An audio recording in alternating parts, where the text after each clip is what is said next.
intervenu, c'est parce que l'OVD a été mise en place pour traiter les problèmes de drainage et de la voirie urbaine. Mais vous êtes sans ignorer qu'à l'intérieur du pays, là vous vous appelez toujours dans des villages, il y a des villages qui deviennent grands.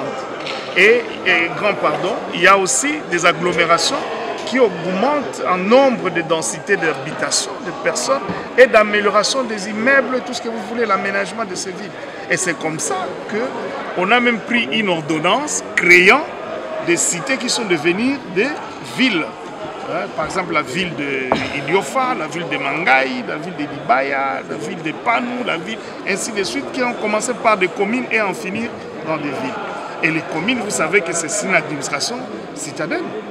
Mais maintenant, il n'y a pas de répondant de la voirie. La voirie est absente. Et l'État congolais est absent. Les gens construisent comme ils veulent. Ils rejettent des drainages d'eau à leur niveau.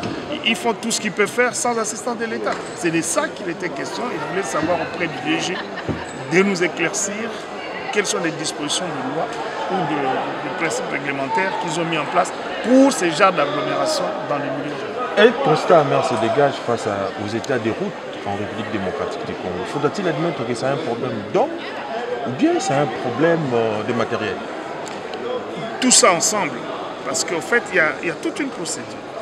Vous qui prenez en charge de bâtir ou de construire une route, à côté de cela, l'État a prévu le BTC, qui est le bureau de technique de contrôle. L'eau que vous utilisez, le matériel que vous utilisez doit être pris en charge par la BTC. Il doit contrôler quelle est la qualité. Est-ce que ça vaut la peine de le mettre là où vous le mettez? Et à la fin des travaux, on doit savoir ce que vous avez fait comme ouvrage, à quelle durée. Si c'est vous le faites, parce qu'on ne peut pas faire aussi l'ouvrage de 100 ans, c'est possible, mais le montant qu'on paye équivaut à la durée et à la qualité du matériel. Mais on n'a jamais vu de certificat d'agrément à la remise de tous ces ouvrages. C'est là le problème aussi. Et on voulait bien savoir, tu prends de l'argent, tu travailles après.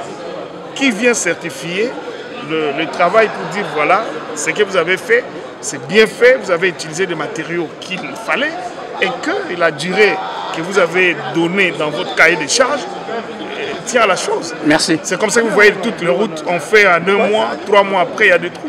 C'est un problème. Merci honorable. Merci, honorable.